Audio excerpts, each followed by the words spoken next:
Pec Minor and Subscap. Yeah. Now you can get those in multiple directions, but it's easier to show that on the table if you need a reminder on that. Pec Minor is not so hard. It's right in this little gap. You know, you feel your shoulder, you come across. And it's Either bring up a picture one of these days if anybody's looking at it in the video, but gotta just visualize that coracoid process. See that weird thing? That weird little hook? That thing goes from there, Pec Minor goes from there, splays out, and attaches onto the ribs. And it does this kind of an action. It's So really a stabilizer. It's along with anterior serratus and all of that. But look where it is, so using the scapula as a reference point, find the acromion. You can always find the acromion, right? And then approximate where the coracoid process would be in relationship to that. Be just inferior medial. And in order to be on the belly of Pec, I have to be a little bit more inferior medial. I want to be between coracoid process and the ribs. If I can use acromion, curl over, and then basically I use that as my starting point, and then I apply pressure and go towards the ribs. So that would be easier in the supine position. So we'll roll our little character. So you could do this, if you could do Pec Minor and Subscap in sideline, but it gets a bit more cumbersome because they can roll around too much. And then in these cases, sometimes you want the table holding them stable. Okay, so you always want to try to use your forearm first. It's safer, it's easier on you, it's not pokey, and when you start to work on the chest area, it keeps your hand away from the breasts. So you will have to play around with, you know, so if I come at it, this is a little off what we typically teach you with the body mechanics. But if I come at it this way, then my hand's all over their face. So it's this area right in here that you're applying pressure to, and big circles, you know, and you know, there's nothing wrong with having them move their head too. So that gets the Pec Minor. Now subscapularis, because we're going to try to weave our way in and get some inhibitory pressure on the anterior side of the scapula. This is probably the worst of the access points for the deep releases. Well, where people will make a lot of mistakes because sometimes they'll just be kind of digging into serratus anterior and into the ribs, and that's kind of ouchy. They're not going far enough between. They're just hitting here, or they're just barely on the edge and they're not going far enough.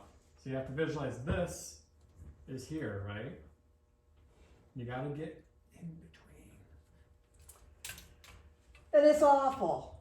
Yeah. All right, now, subscapularis attaches into this little groove on the side of the arm, right in here. And the symptoms can be kind of all over the place in terms of the shoulder.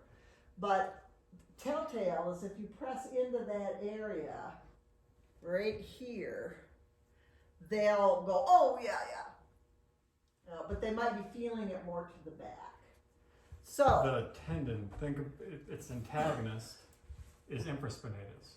That's your external rotating rotator cuff muscle. This is subscapularis is the internal rotated. They basically share the tendon that comes around and wraps around. And the symptom can be that they're feeling it there. They're feeling it can be real, it's deep here, and they're feeling the symptom manifest on that tendon sheath, when really you would manage that by reducing the tone here to give that slack. So there's multiple ways you can get to it. Remember, the method is easy. Getting to the muscle structure sometimes is difficult. So you bring the arm up this would mimic what lat's doing. You slide over top of lat, in between pec, and you've got to go deep enough so that you're on the anterior side of oh, I knew I'd kill somebody someday. Now, I can also come at it this way. Do you see where lat's right here? I can come in that way. Keep your fingers pointed towards the scapula though. And I can pull it over on top of me. Or I can come in this way and they can bring their arm over and it'll roll the subscap on top. You can have them contract by pushing right here. So Positioning would look a bit more like we position them like this. Flexion, internal rotation.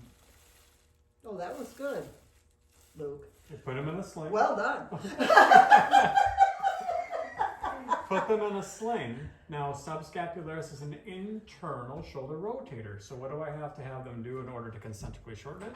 Just push this palm into their chest. And that tenses it up. By bringing this forward, you can even reach underneath. I've done this before. Reached underneath, grabbed a hold of that scapula, and what I want to do is protract it. I want to roll the scapula forward so that I can more easily get between it and the ribs. It's just taking it from over here. I'm taking it from this orientation, positioning their arm in such a way where I bring it forward like this.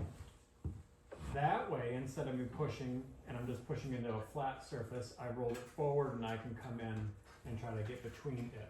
Keep your fingers flat. You're working with not poke. Fingers flat, and sometimes it's helpful to work through a t-shirt or over a sheet. This is definitely a place where I've almost always deferred to going over the sheet to limit how pinchy, because it's just so sensitive in here, right?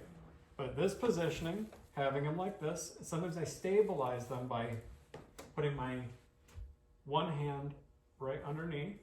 I'll kind of hold the scapula in position. If I can, maybe even pull a little more towards me. Then this hand comes in and